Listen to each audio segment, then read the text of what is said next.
So hello everybody and welcome to another beautiful session of story time. I'm just waiting for all the other children also to join in actually. I'm just waiting. So हमने last Wednesday को गरुड़ जी के जन्म की कहानी सुनी थी, correct? तो गरुड़ जी का जन्म तो बहुत ही दिव्य और बहुत थोड़ा कॉम्प्लिकेटेड भी शायद लगा होगा, लेकिन गरुड़ जी की बहुत सुंदर सुंदर कहानियां है, बहुत अच्छी अच्छी कहानियां हैं जिससे हम इतने अच्छे लाइफ लेसन्स भी ले सकते हैं. सो एक जो मैं अभी I am going to tell you 2-3 small very short stories.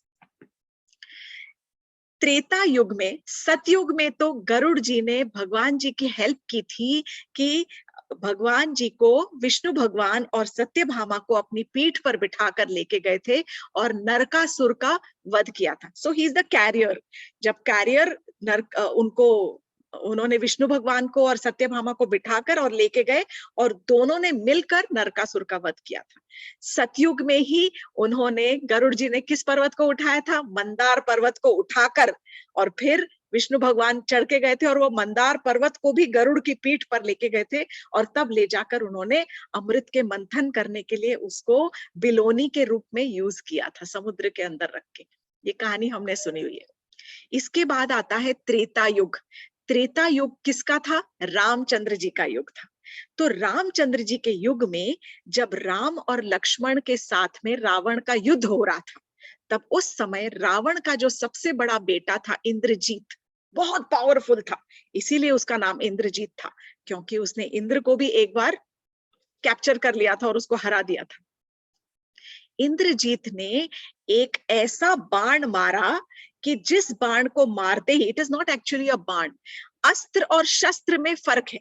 अस्त्र is a missile like a nuclear bomb, something like that. And what is shastra? Shastra is a weapon. तीर कमान, स्वॉर्ड, तलवार, भाला, इस तरह के जो गदा, ये सब शस्त्र कहलाते हैं. और अस्त्र क्या होते हैं? जो मिसाइल्स होते हैं. तो जो इंद्रजीत था उसने एक ऐसा अस्त्र फेंका जिसका नाम था नागपाश, और वो जो तीर एक प्रकार से छोड़ा, मंत्र फूंक कर वो तीर को जो छोड़ा, तो वो तीर में से बहुत सारे सांप निकले और उस सांप से रामचंद्र जी और लक्ष्मण जो थे, दोनों भाई, वो सर्प से बंध गए. They got tied up with those snakes tightly, और इतना टाइट हो गए और वो सांप उनको डसने लगे और उनके शरीर से खून निकलने लग गया और दोनों भाई वहां पर मूर्छित हो गए और बेहोश हो गए. बहुत क्रिटिकल सिचुएशन थी. सारे के सारे जो कमांडर थे, वानर और जो दूसरे कमांडर्स थे, वो सब घबरा गए. उन्होंने क्या किया? तुरंत कुछ कुछ मंत्र बोलने शुरू किए कि किसी तरह से ये जो पॉइजन का जो एंटीडोट है, इस विष को किसी तरह से निकाला जाए. But they were not successful. इतनी देर में, तुरंत थोड़ी ही देर में, एक बड़ा सा पक्षी वहां पर आया और गोल्डन पंख, इतने बड़े बड़े पंखों के साथ में वो जब वहां पहुंचा, ऐसे लगा कि जैसे बिजली चमक रही हो. इतना इतना उजाला हो गया वहां पर. तूफान, जब वो पंख फैलाते हैं गरुड़ जी, तो ऐसे लगता है कि जैसे तूफानी हवा चल रही है. और ये कहा गया है कि जब गरुड़ जी अपने पंख उड़ाते हैं तो उनके पंखों में से जो ध्वनि निकलती है वो सामवेद की ध्वनि के जैसी निकलती है. जो सामवेद है उसके जो श्लोकों की ध्वनि है, इस प्रकार की उनके पंख फैलाने से ध्वनि की गर्जना उसके अंदर से होती है.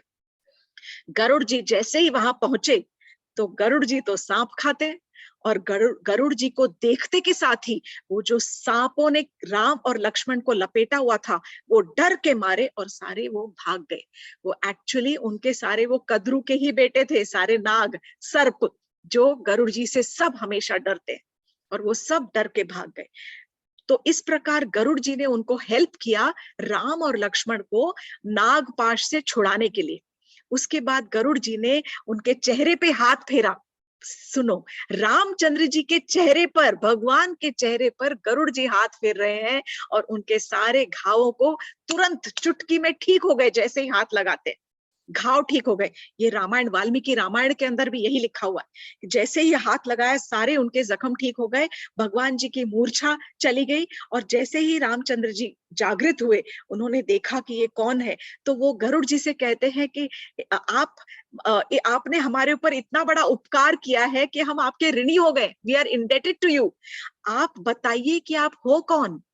तो भगवान जी जब गरुड़ जी से पूछ रहे कि आप हो कौन, तो गरुड़ जी थोड़े विस्मित हो गए।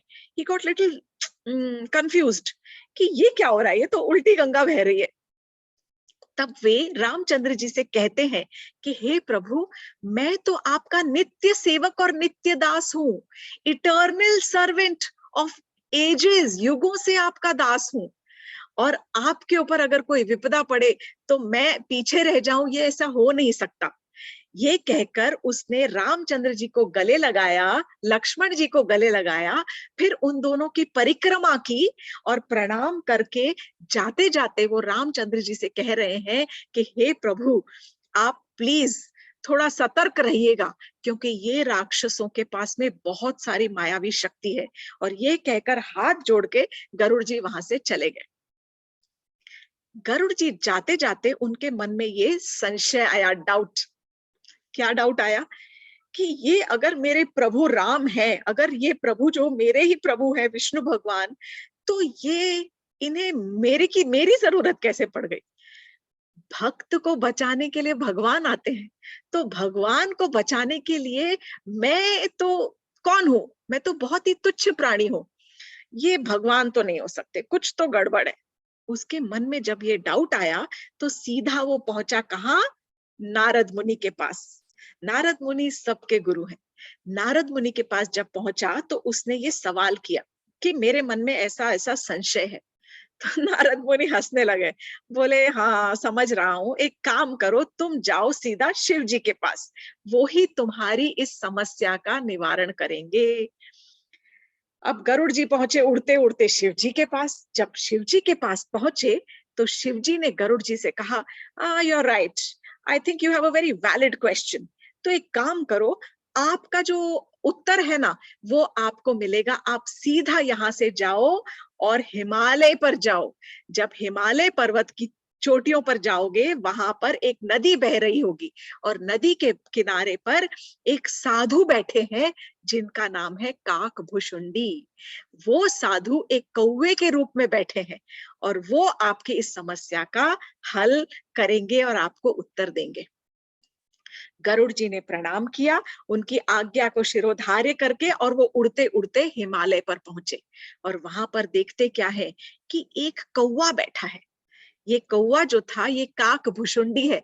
एक्चुअली वो एक महान साधु थे और जो श्राप के वश वो एक कौवा बन गए थे। इनकी बड़ी सी लंबी कहानी है कि वो क्यों कौवा बने, पर हजारों साल इमॉर्टल है, वो चिरंजीवी है, वो काकभुशुंडी भी। तो काकभुशुंडी वहां पर बैठकर बहुत सारे कौवों के सामने वो रामायण कह रहे थे। अब ऐसा कहा जाता है कि सबसे पहली जो रामायण थी वो आध्यात्मिक रामायण थी, जो कि शिव जी ने पार्वती जी से कही थी। उसके बाद आई वाल्मीकि रामायण, जो वाल्मीकि जी ने कही थी। उसके उसके बाद आई तुलसी रामायण और कदम्ब रामायण और सब। लेकिन आध्यात्मिक रामायण मतलब जब शिवजी ने पार्वती जी से रामायण कही थी, उससे भी पहले की सबसे सर्वप्रथम जो रामायण है वो भुशुंडी रामायण कहलाती है, जो काकभुशुंड ने सारे कौवों के सामने सुनाई। और वो कहाँ से शुरू हो रही थी कि जब भगवान जी ने वैकुंठ लोक पे बैठे हुए ये इच्छा प्रकट की और ये प्लान बनाया कि अब मुझे अवतार लेना है, इसलिए मुझे अब जन्म लेना पड़ेगा और इसका ऐसा ऐसा प्लान होगा। और फिर वो वहां से शुरू करके रामचंद्र जी के जब उनका राज तिलक हुआ तब तक जो कहानी थी, पूरी कथा काकभुशुंडी ने सारे कौवों से कह सुनाई। और ये कथा पूरी की पूरी वहां पर बहुत विनम्रता से बैठकर गरुड़ जी ने वो कहानी सुनी। ये कहानी पूरी कथा सुनते के साथ ही उनके मन का जो संशय था वो सब दूर हो गया और उन्हें एहसास हो गया कि ये जो प्रभु राम है यही मेरे प्रभु विष्णु है और इन्हीं की ही सेवा करने में गया था। तो मेरे मन में जो डाउट आया था दैट इज ऑल क्लियर्ड। ये सुनने के बाद उन्हें बहुत मन में बहुत ग्लानि हुई, बहुत पश्चाताप हुआ। ही वॉज रिपेंटिंग कि मेरे मन में ऐसा दोष, ऐसा जो पाप था, इस प्रकार का जो संशय आया ही क्यों? So he started feeling very very guilty. यहाँ पर हम सबसे पहली सीख ये लेते हैं कि गुरु जो है वो कोई भी हो सकता है। ये जो गरुड़ जी को अपने ऊपर अभिमान हो गया था ना कि मैंने प्रभु को और मैंने किसी को हेल्प किया और मैंने, मेरी वजह से उनकी जान की रक्षा हुई, उनको मैंने रक्षा की मेरी वजह से, तो उस जो गर्व को किस प्रकार तोड़ा, नारद जी ने शिव जी के पास भेजा और शिव जी तो समझ गए कि इनको थोड़ा सा अहंकार हो गया है गरुड़ जी को। तो उन्होंने गरुड़ जी को भेजा एक कौवे के पास कि कौवा तो इट इज सच अ, मतलब हमें, हमारे लिए लगता है कि अरे छी कितना गंदा सा पक्षी है, काला कलूटा, और क्या खाता है, सारी गंदगी खाता है, मरे हुए जानवर खाता है। लेकिन वो ये हमें सिखा रहे थे कि कोई भी हमारा गुरु हो सकता है, हमें ज्ञान कौवे से भी मिल सकता है। हमें अपने टीचर को, अपने गुरु को सबसे पहले कभी निंदा नहीं करनी चाहिए, नेवर। और दूसरी चीज, गुरु के रूप से गुरु को नहीं आंकना चाहिए। यू कैन नॉट जज your teacher by the way they look, या वो किस तरह से बोलते हैं, या वो गरीब है अमीर है, उनके जो रुतबा कैसा है, उनका ओहदा कैसा है, सोशल स्टेटस कैसा है। नहीं, जो ज्ञान है वो कहीं से भी आ सकता है। So we have to be ready कि हम उस ज्ञान को कहीं से भी पकड़ सके।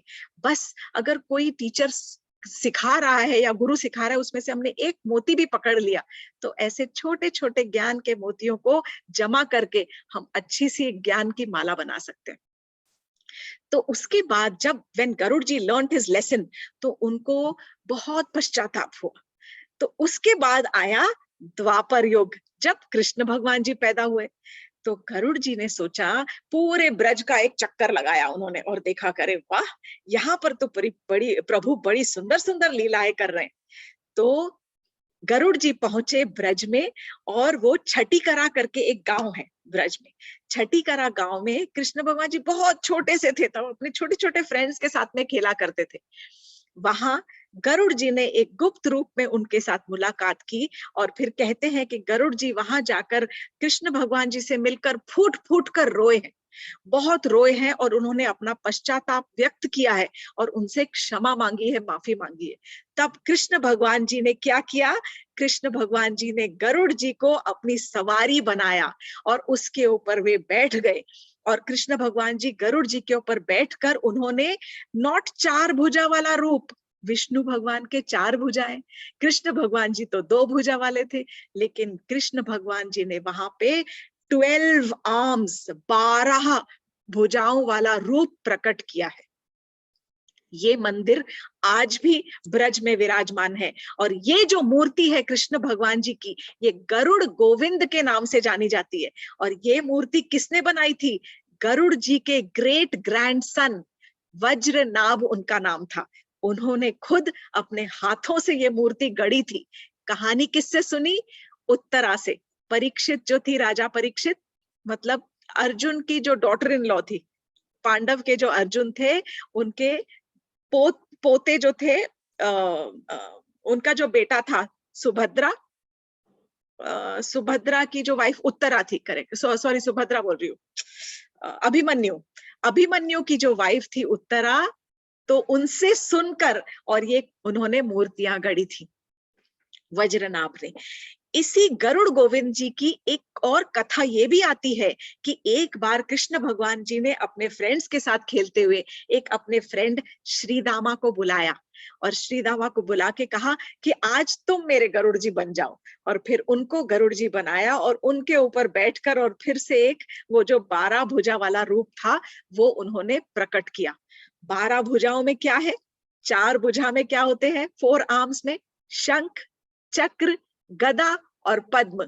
और बाकी के भुजाओं में क्या था? ये 4 हो गए। उसके बाद था बंसरी, 5th। 6th वॉज छड़ी, जिससे गैया हाँकते हैं ना, छड़ी। 7th में माला, 8th में लड्डू, 9th में 2 हाथ गरुड़ जी को पकड़े हुए थे, और 2 हाथ में कुछ और है, पंखा है शायद, हाँ, एक में मशाल है, टॉर्च, मशाल लेके चलते हैं। और मेरे ख्याल से एक और है, मैं भूल रही हूँ वो, छड़लट्टी दुपट्टा, सॉरी दुपट्टा है। ऐसे उनके 12 हाथों वाला रूप जो है, ये मंदिर बहुत प्राचीन मंदिर है और बहुत बहुत बहुत सुंदर भव्य मूर्ति है वहां पे, बहुत ही सुंदर वहां पर होती है पूजा। तो द्वापर युग में गरुड़ जी के साथ में, गरुड़ जी ने कृष्ण भगवान जी के साथ में ये वाली लीला रची थी। अब मैं आपको दो बहुत छोटी छोटी कहानियां सुनाने जा रही हूँ गरुड़ जी की, जिनसे हमें कुछ एक लाइफ लेसन सीखने को मिलता है। तो एक बार की बात है, एक देयर वाज अ कपल, एक पार्ट्रिजेस जैसे तीतर होते हैं, समझ लीजिए चिड़िया, एक चिड़िया का जोड़ा था। और वो चिड़िया का जोड़ा समुद्र के आसपास कहीं रहता था। तो उस चिड़िया के जोड़े ने, जो वो फीमेल चिड़िया थी, मादा चिड़िया जो थी या तीतर जो थी, उसने वहां पर कुछ अंडे दिए समुद्र के किनारे पे। नॉट अ राइट प्लेस ना, वहां पे तो अंडे कैसे बह जाएंगे, गीले हो जाएंगे। अब चिड़िया की थोड़ी इतनी बुद्धि तेज है। जब अंडे दे दिए चिड़िया ने, उसके बाद उसको रियलाइज हुआ कि ये तो मैंने गलत जगह पे चिड़िया अंडे दे दिए। तो उसने अपने हस्बैंड से कहा कि चलो ऐसा करते हैं, हम दोनों एक छोटा सा घोंसला बना लेते हैं एक पेड़ के ऊपर जाके। तो दोनों ने डिसाइड किया, ठीक है, अंडों को यहाँ पे रखते हैं हम समुद्र के तट पर, on the beach of the सी।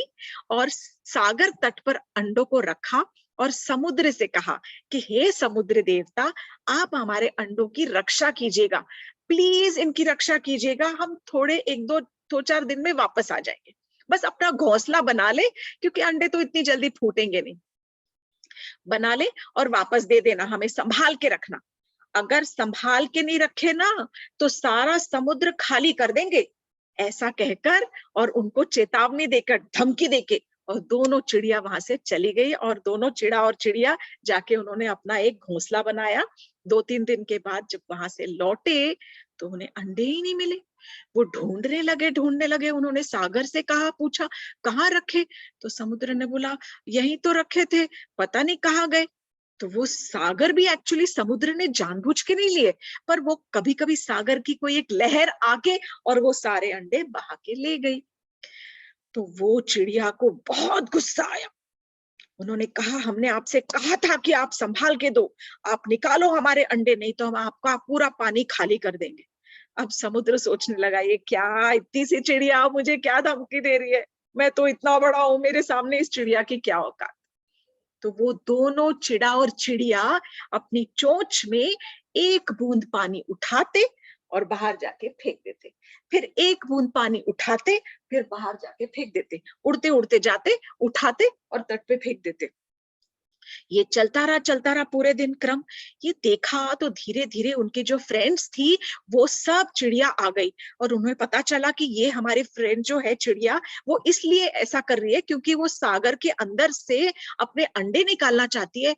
तो सारे बगुले, सारे बड़े बड़े चिड़िया, चील, पक्षी, जितने बहुत सारे बर्ड्स, छोटे बड़े, हजारों चिड़िया आ गई वहां पे, हजारों चिड़िया पहुंच गई। और सब, फ्रेंडशिप देखो कितनी गहरी, सब हेल्प करने लग गई।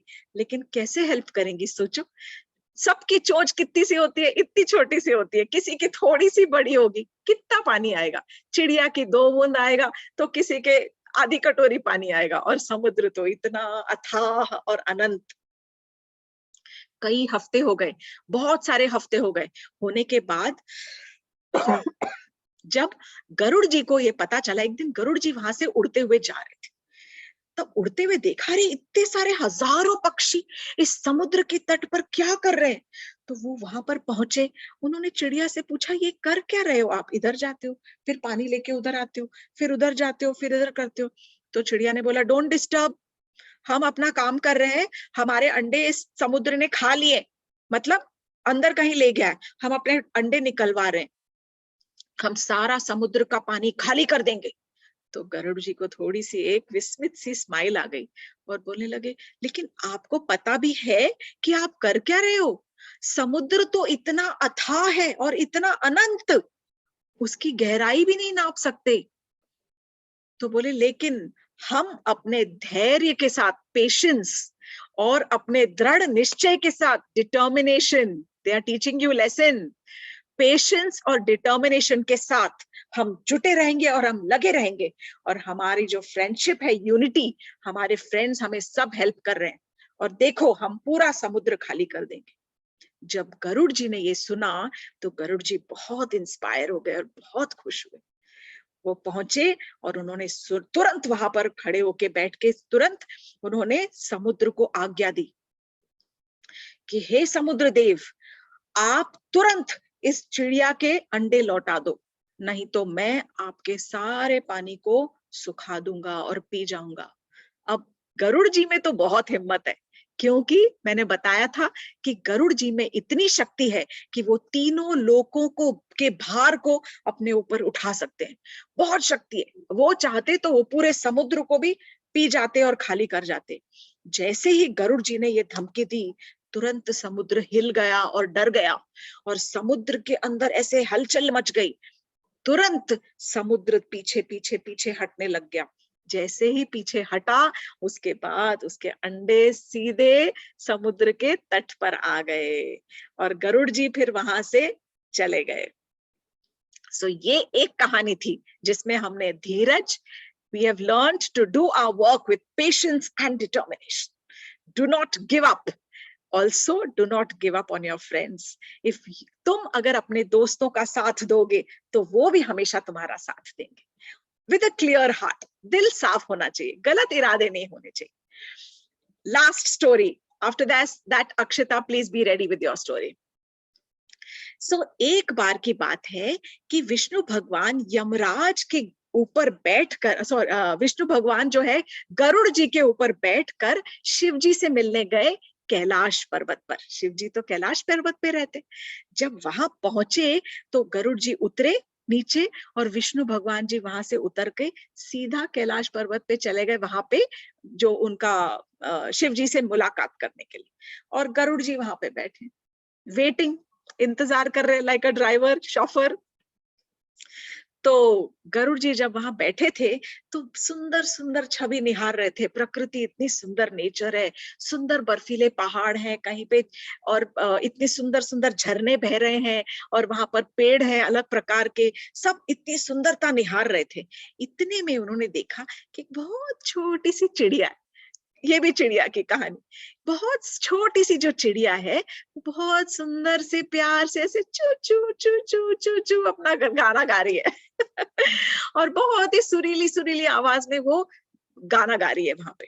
तो गरुड़ जी को बड़ा आनंद आ रहा था, और गरुड़ जी सोचने लगे कि वाह प्रभु, आपकी क्या लीला है, कहाँ इतने विशाल पहाड़ और कहाँ ये छोटी सी नन्ही सी चिड़िया, सबको आप संभाल के रखते हो। कितने सुंदर सुंदर आपने रूप बनाए हैं, अलग अलग प्रकार की चिड़िया, अलग अलग प्रकार के पेड़, जीव जंतु, और पहाड़ बर्फीले, और पानी के झरझर कलकल करते हुए झरने, कितना ही सुंदर आप कैसे संभाल लेते हो। और ये सब उनके मन में जब चल ही रहा था, इतने में उन्होंने देखा यमराज वहां से आ रहे थे। यमराज किसके ऊपर बैठते हैं? भैंस के ऊपर, बफेलो के ऊपर, वो उनकी सवारी।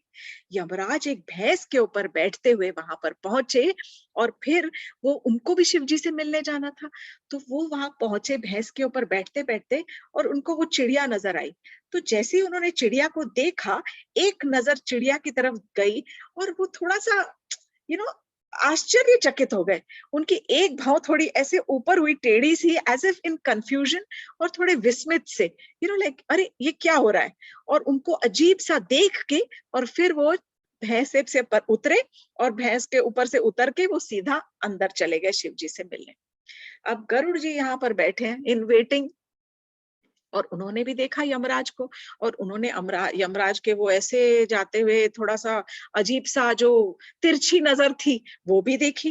तो उन्हें समझ नहीं आया ये ऐसा किया क्यों। अब गरुड़ जी के मन में आया कि ऐसा सुना हुआ है कि यमराज की अगर किसी के ऊपर नजर पड़ जाती है तो दोष, इसका मतलब उसका अंत समय नजदीक आ गया है।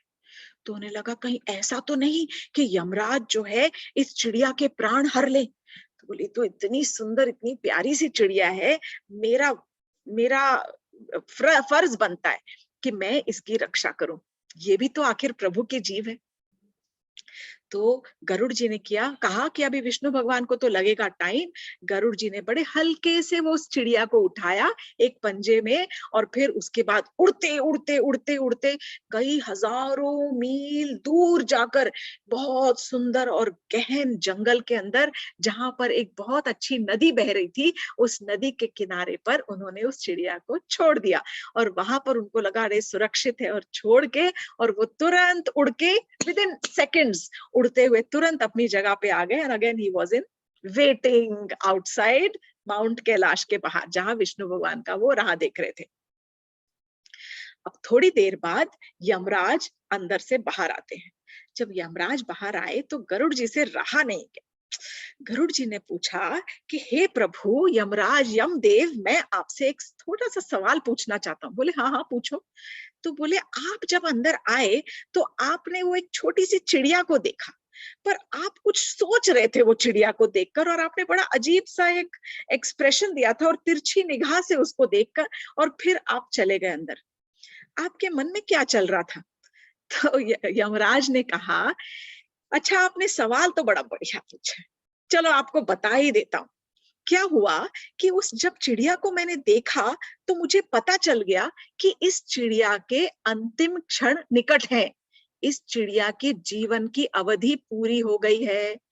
और फिर मैं सोच रहा था कि लेकिन इस चिड़िया को तो एक अजगर खाने वाला है, बहुत से बड़ा सा अजगर पाइथन उसको स्वॉलो करने वाला है, निकल जाने वाला है। और वो अजगर तो कई हजारों मील दूर बैठा है एक जंगल में और एक नदी के पास, और वहां पर इसकी मृत्यु निश्चित है। तो मैं सोच रहा था कि ये यहाँ बैठी है, ये वहां तक पहुंचेगी कैसे? और ये सवाल मेरे मन में आ रहा था। फिर मेरे मन में यह ख्याल आ रहा, अरे यमराज तू क्यों इसकी चिंता करता है? इसकी चिंता करने वाले तो हरि हैं। ये तो भगवान ही तय करेंगे ना कि वो किसकी रक्षा करेंगे, किसके समय को किस प्रकार पहुंचाएंगे। ये तेरा काम नहीं है।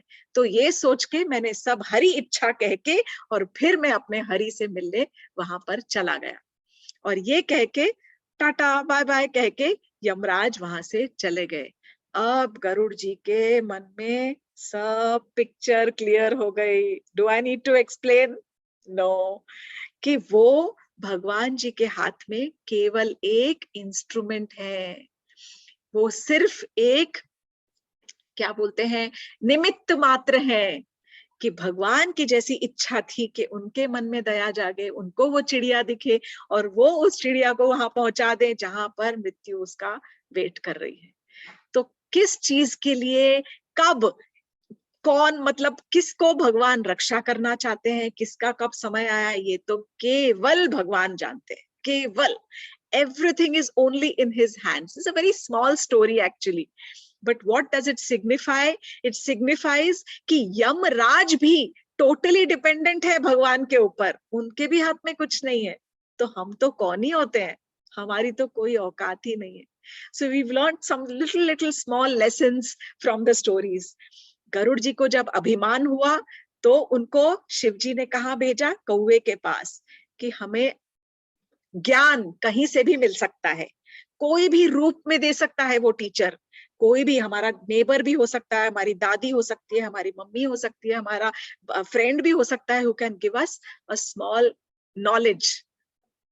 You have to understand the difference between gyan and agyan, है ना। गलत सलाह देने वाले बहुत मिलेंगे, सही सलाह देने वाले कौन होते हैं? जो हमारे अपने प्रियजन होते हैं, जो हमारे अपने टीचर्स होते हैं। So do not ever disrespect your teacher, never, मतलब उनका जो किस तरह से दिखते हैं उनको नेवर जज your teachers at all. Humility का फर्स्ट लेसन उन्होंने कौवे से सीखा। उसके बाद हमने सीखा पश्चाताप किया, और हमने ये देखा कि कैसे वो चिड़ियों की कहानी में उन्होंने कैसे साथ दिया, फ्रेंडशिप में और दृढ़ता, पेशेंस के साथ में, धीरज, बहुत धैर्य के साथ, धीरे धीरे धीरे धीरे, slow and steady like the tortoise, धीरे धैर्य के साथ में, और किस चीज के साथ में? दृढ़ता के साथ में, firm determination. If you know that if you determine that I am going to do it, then you will be able to do it. You can do it and you will be able to do it. So today, this is the end of my story. I rest my Garuda ji की कहानियां यहाँ पर. एक और कभी एक छोटा सा बताऊंगी मैं दूसरों को कि गरुड़ जी ने काकभूषुंडी से बहुत सारे लाइफ लेसन सीखे. एक्चुअली उन्होंने 7 ऐसे क्वेश्चन पूछे थे which is the essence of a lifetime. We will discuss that some other time. So thank you very much for now.